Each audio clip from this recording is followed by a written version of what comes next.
Hello, YouTube! This is Brian for the Unbound series channel. I hope you guys don't mind not seeing me today. I'm feeling a little, under the weather. I'm kind of, had a long weekend. And so, today we will be doing the final, part of Chapter 1 of my book, Unbound, the Spirits Awaken. So, without further ado, let's begin. So you're telling me a multi-billionaire and a part-time college freshman are some superpowered guardians from 1,000 years ago, and my God, this is a lot to take in. I thought my life was crazy enough when I got these damn powers. And guardians? Of what? At that? Exclaims Keith, holding one hand above his head with a little frustration in his eyes. Well, humans to be precise. The reason we have these powers is to protect man from monsters, and there are 12 of us altogether, actually. You see, the scroll has 24 symbols, one for each guardian, and one underneath, stating what elemental force that we have dominion over. You see, according to the scroll, in the beginning we were animals, chosen by a being known as the Divine One, to protect man from monster. And somehow we were transformed into humans, and have since constantly reincarnated over the millenniums. The only anomaly I can't seem to find an answer for is why more than one of us has been gathered here at one time. From what I understand historically, we've normally been scattered all around the globe, except for maybe 2 other times, informs Jay. Keith intensely looks at one of the symbols on the scroll. I've seen this one before, Keith says, pointing at the symbol shaped like a bird. The mark of the hawk? Where have you seen this? Questions Jay. It was on the back of the neck of a woman I saved earlier this evening. She was possessed by a demon. I managed to fight it out of the girl, but I believe the battle took a toll on her body, so I took her to a nearby hospital, says Keith. Keith, we have to get to that hospital now! If a demon possessed her, it wasn't just to use her body as a cover. Most demons can disguise their natural body all on their own. They usually do this to people they believe could be potential threats. Demons don't act alone, Jay warns with a look of urgency on his face.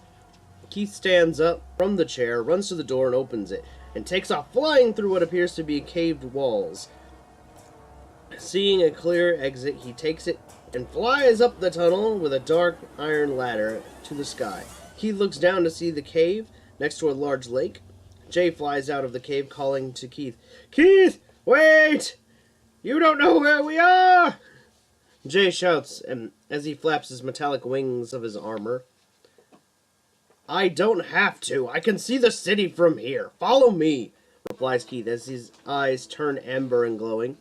Keith takes off headfirst into the direction of the hospital. A sonic boom can be heard as he flies back to the city. Jay follows behind, barely able to keep up. Damn, he's fast! Ugh! Jay mutters. Jay looks intensely at Keith, and then an amber glow can be seen through his silver helmet, catching up to Keith. How'd you... Keith questions Keith, confused as to how Jay caught up so quickly. I call it my mirror eye. It's the ability I have that allows me to imitate other powers I see. Only exception is, with my fellow guardians around, I can almost do anything they can, power-wise, Jay informs Keith while flying fast through the air. That explains how you were able to knock me out earlier. You imitated my strength, Keith replies with a smirk. Precisely! The only catch to this power is I can only imitate one ability at a time. I copied your flight capabilities, Jay continues. Keith and Jay land quickly at the back entry of the hospital building. Okay, here's the plan. I'm going to go in and see if she's okay, Keith says, looking to see if the coast is clear. I'm going with. These demons will not be working alone, Jay says. Your armor is too noticeable. We don't want to cause a panic. Keith stops. Valid point. I'll wait out here. But how will I know if you need help? Jay questions. I'll send a smoke signal, Keith says, rolling his eyes. Keith hastily leaves Jay and goes into the back entrance of the building. He continues to walk aimlessly down the halls in each room and dodging nurse after nurse. At this rate, I'll never find her, he mutters to himself. Keith looks over to the next hallway to see the nurse that came out to help the girl earlier in the night. Keith walks up behind her and taps her on the shoulder. She turns around with a surprised look upon her face. Look, ma'am, I'm sure you're very surprised to see me, but I need help. The girl I brought in earlier. I need to know what room she's in, Keith requests as he gently pulls her into a vacant room in the hospital. You got some nerve coming in here after that. I don't know what happened to her, but she's got a lot of bumps and bruises. Her stomach looks like it was pummeled. And another thing, how did you do that earlier, where you just disappeared? In all my years as a nurse, I had never seen anyone do that. And there was nowhere close for you to run to, and no one is that fast, questions the nurse. You wouldn't believe me if I told you, responds Keith with a grim smirk on his face. You listen here, young man. There are a lot of things I believe in that can't be explained, says the nurse as she clutches the cross necklace around her neck. Keith just looks at the necklace with a sad smirk. And he then turns to leave. She's in 404 on the 4th floor. Before you go, I just got to know no human can do what you do. Are you an angel? The nurse asks. Afraid not, ma'am. Although I'd like to think I'm on their side, replies Keith with a sad look in his eyes. Keith bolts away from the nurse with a whooshing sound can be heard. He moves quickly to find the staircase. Within seconds, he's found it and is running up to the 4th floor in the blink of an eye. He's so fast that in the staircase there appears to be 3 of him at one time.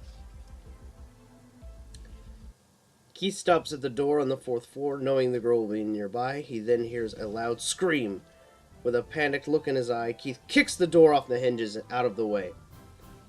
He runs to the room, marked 404, and inside he sees a young woman in the hospital gown on the far side of the hospital bed, close to the corner of the room, and with a cut on her arm. In front of her, on the closer side of the bed, is a male nurse holding a scalpel with blood on it.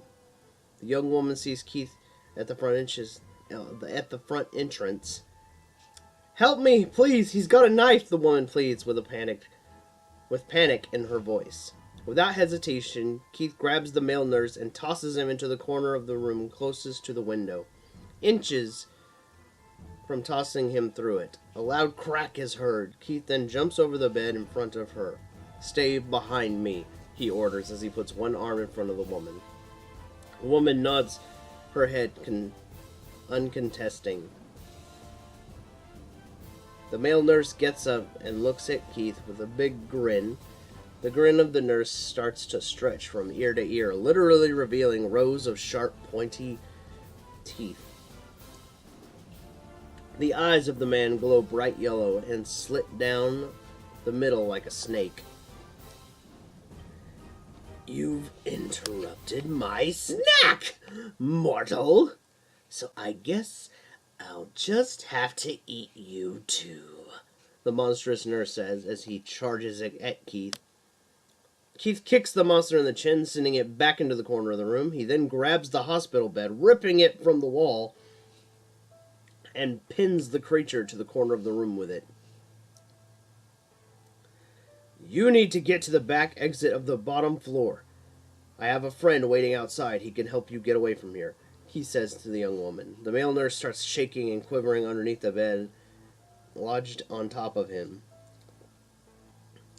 like the pulling of an arm out of a sleeve.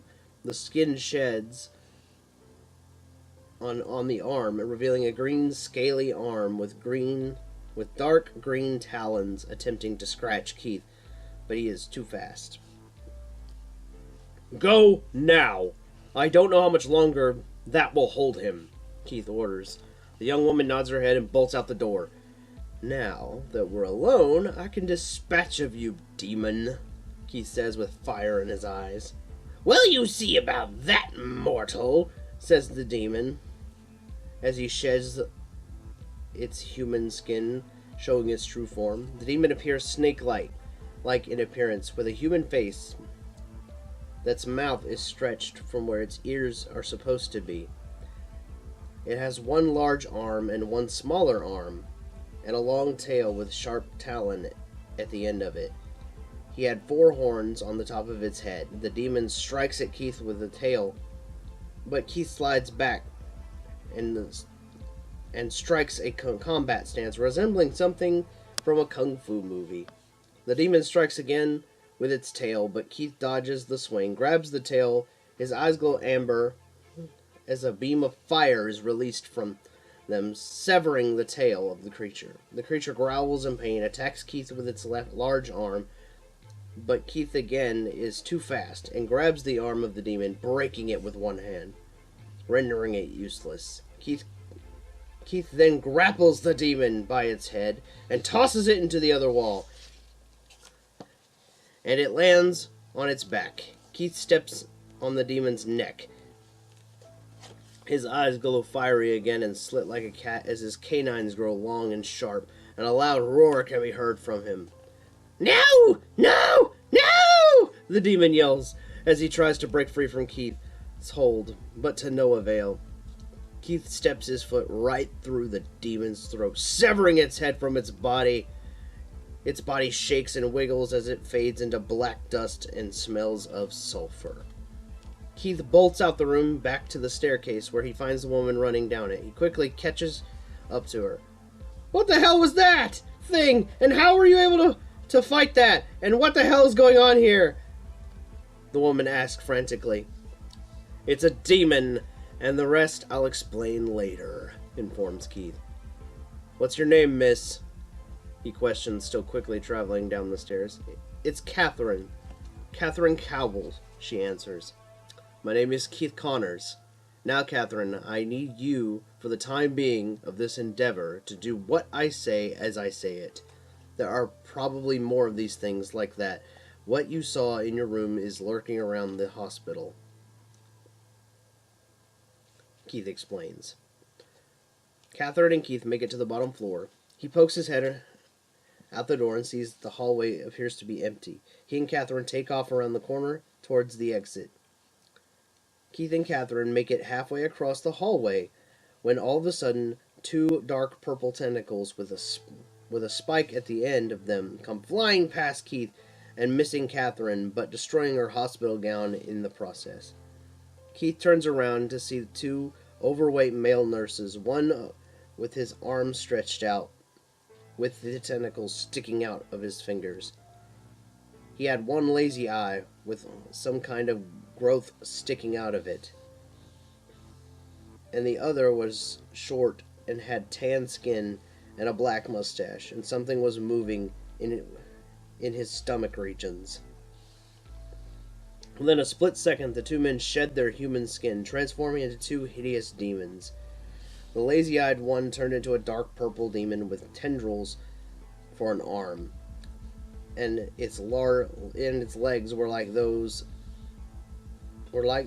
of a squid, with the upper body of the purple-skinned man covered in purple mucus.